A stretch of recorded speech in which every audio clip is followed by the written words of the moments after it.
What does Monster Hunter have to say to us about hunting and humanity's place in nature? Stick around and find out. Hey, I'm Peter Franson from christiangeekcentral.com and Spirit Blade Productions. This is my uncut review of Monster Hunter. Excuse me. Legends of the Guild. We'll see how this goes. Oh, boy. The synopsis on IMDb reads, in a world where humans and fearsome monsters live in an uneasy balance, a young hunter fights to save his village from destruction by a dragon. Aiden, who calls himself a hunter, learns that his village is threatened by an elder dragon, a monster cloaked in mystery. Needing to find a way to save his village, Aiden leaves his home and sets off on a journey into the unknown alongside Julius, a first-rate hunter and member of the Hunters Guild, and his companions. Oh man, should I even be trying to do this? Sorry guys, I'm going to muscle through. Okay, so let's talk about the story a little bit. I would describe it as having a fairly light family movie vibe. The main character is kind of known for making bad puns with monsters' names, so there's humor, quote-unquote, throughout. There's this anthropomorphic cat that's largely present for comedy, as they are in Monster Hunter World. Excuse me. But the experienced hunters generally have a seriousness about them, and the monsters are fearsome and powerful enough to give the movie tension. There's also more than one character death, and so the stakes do feel real. It's got a mix of lightness and seriousness to it. That's why I would put it firmly in the camp of family movie as opposed to kids movie, because I do think there's a difference there. The drama comes from this young hunter being overconfident, while in over his head. That's a very common coming-of-age kind of thing. So it has those vibes of a coming-of-age story as he's learning more about kind of the consequences of his recklessness or, his foolish choices. There's plenty of monster hunting action, and it's surprisingly light on violence in comparison to Monster Hunter World. This was really interesting. The games are not known for blood and gore. I mean, I'm a big fan of Monster Hunter World, and I'm almost finished playing through the campaign of Iceborne. Haven't played any other Monster Hunter games for any significant amount of time beyond that, but with that game, I really loved the series. And it was I just got back into playing it actually earlier this week, and those games they're not known for blood. Like when you strike a monster, you don't see a big arc of, red blood. I mean, there might be some blood, but it's just not very noticeable either because it's monster blood or they just don't emphasize it. There'll be some other kind of visual indication of impact going on. And in this movie, they hold back on showing a lot of the strikes against the monster, which felt odd to me. They'll put the strikes maybe just out of view, where the weapon comes in contact with the monster's skin, or they'll have fights be about a lot of dodging and weaving before making only one or two really decisive strikes that defeat the monster. That was a little bit disappointing, but I was thinking about it, and I can appreciate some of the challenge in adapting this video game into a satisfying passive experience that stays true to the source material. So I can see why they. Because when we're watching a movie, we expect that when a character lands a blow, it leaves a slice or a mark or something like that. In video games, we kind of accept, okay, they're not going to, for every blow we put on this monster, I mean, maybe in the next generation or two of video games, but right now, we don't expect that when you land a sword strike on one of these monsters in this game, that it's going to leave a slice on it that'll persist throughout the rest of the fight, But in a movie, you do kind of expect that. And so I just wonder, I'm guessing that element is the result of adapting it from one medium to the other. Let's see here. The characters are overstated enough and the tone is light enough that I wasn't very engaged in the tension, but I still enjoyed seeing the various monsters from the game that appear.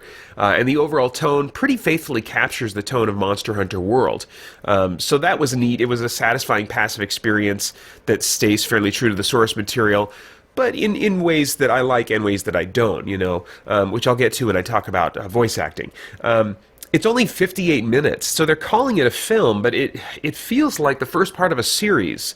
I hope that they make more, because I think Monster Hunter has the best potential in this kind of passive medium of watching in something that's like a TV series, with even if it's a short 8-episode season on Netflix, I think that there's so many monsters. I mean, this is probably true of most any video game adaptation because of the hours you put into the game compared to a 2-hour movie experience that you really, to properly represent all that's going on in the game and its story and its world and the things you do in the game, you need a lot of time. So, yeah, I think that a TV series would be the best way to go.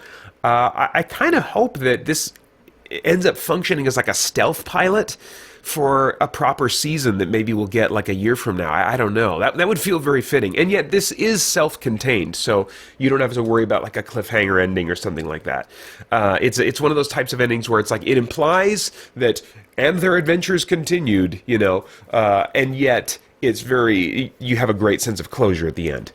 All of that said, I think I only enjoyed this as much as I did because of my particular love for Monster Hunter World.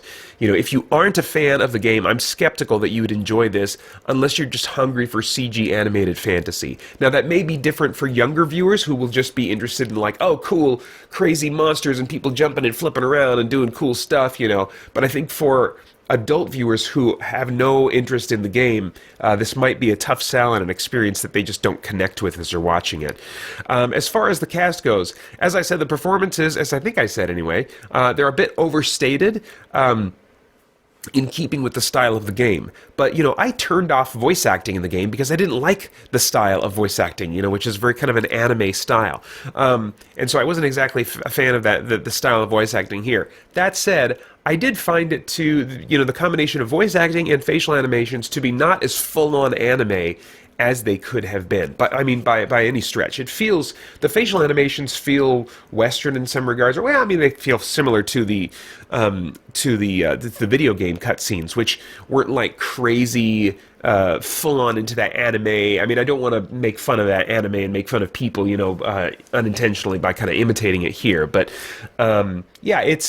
it doesn't lean as hard in that direction, so I think it's accessible stylistically to people that are not into anime, even though it's got a little bit of that flavor in there that keeps it from being what I would truly want it to be.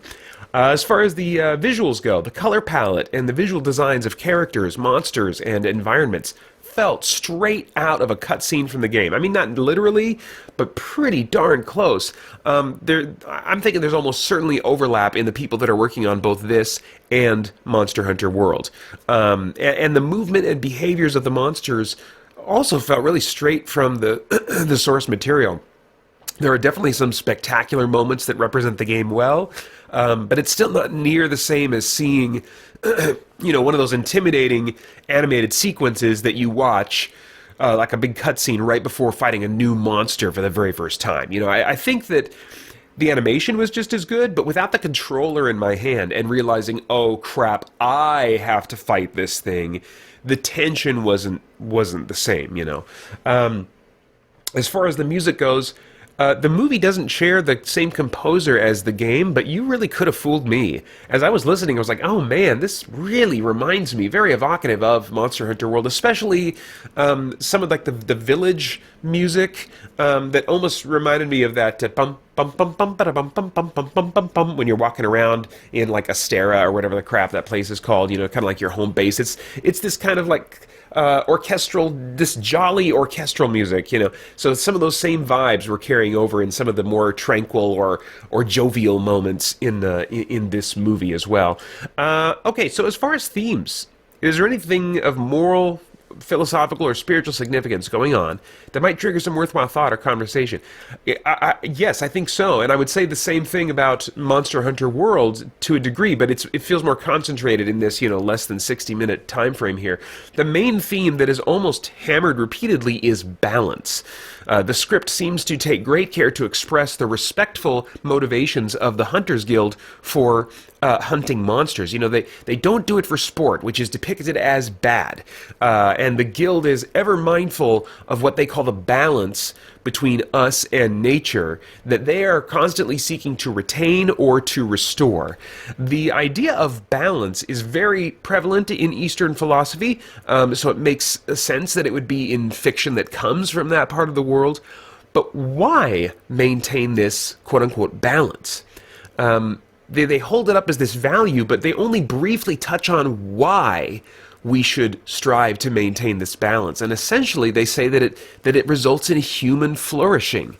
But if we think about that, we have to realize, well, that's conveniently speciest in favor of humans. Without something else, some other motive for maintaining that balance, it seems to reduce down to might makes right. Without whoever is strongest, in other words, should just work to make their lives the most safe and the most pleasurable, and they just have the moral right to do that. So although it initially sounds like this noble perspective of valuing the balance between us and nature, the only reason they give for valuing that balance is our own flourishing. And so there's not this valuing of something larger than ourselves, really, at the end of the day.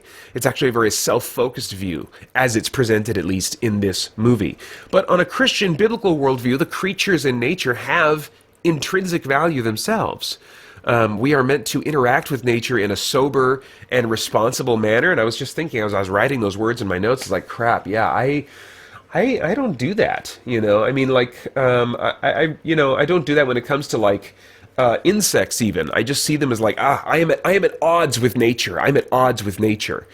And really I should mourn that, because that's not what God intends. We're meant to be nature's caretakers, representing God in the process. Now, we can't do that job very well right now. We shouldn't really expect that we can do that very successfully right now because of the fall and the resulting sin that's in us, and that is having an effect on the world. And that makes much of nature hostile toward us, and vice versa.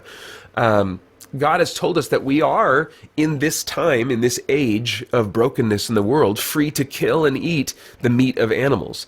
But the death of animals and our use of their components for our survival seems linked to, in Scripture anyway, to a recognition of our sin. For example, Adam and Eve had to leave the garden because of their sin, and when that happened, God gave them animal skins to cover their bodies. And then in the sacrificial system under the Old Covenant, it was required that animals die in order for our sins to be dealt with. And there's also evidence that these animals may have been loved like a family pet until the time came that they were to be sacrificed. So animal sacrifice wasn't intended to be this callous act, but an agonizing one that would help us appreciate the horrible nature of sin. All that to say that if you enjoy this movie, or if you enjoy the game series for that matter, I think there's an open door to think or talk about our current relationship to animals in the world, and the relationship we have with them that we will have with them that God intends to restore. All right, well, I have no idea what your tastes are in CG animated Netflix movies, but if I were a time traveler, I'd go back in time and say, Peter, watch this one, but only because you're a huge fan of Monster Hunter World, and because it's pretty short, so it's not going to take up much of your time. Maybe could be a good one to watch with your boys, who would probably get something out of it, even knowing almost nothing about the games, but it's not something you're going to recommend to anyone who is not a fan of the games. It's rated TV PG for violence and fear, and those are all of my thoughts on Monster Hunter Legends of the Guild. Right now, I'd like to take some time to write a tune for pre-made rhyme.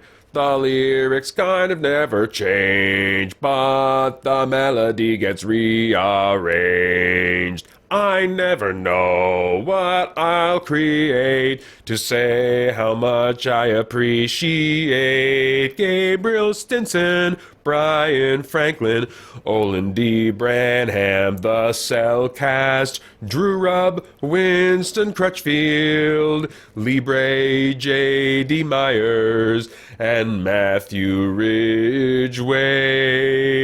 Thank you. I can get a little more low notes out of me than usual. Thank you for supporting me and SBP. That's about as low as I can go.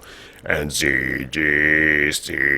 And now to all who hear this tune, thank you as well. Please come back soon. Want to hear your name in song? Check out our page on Patreon. Check out our page on Patreon. Check out our page on Patreon. Oh, good gravy. Is it time for a nap yet? Anyway, I would love to get your thoughts and reactions in the comments below. Please like, share, subscribe, click that bell to stay connected. I do want to thank the Spirit Blade Insiders for making this review possible. You can get info about the benefits of being an insider over at patreon.com/Spirit Blade Productions. Then I hope you'll check out our podcast and stay connected to all CGC content at christiangeekcentral.com as we continue to geek out and seek the truth. christiangeekcentral.com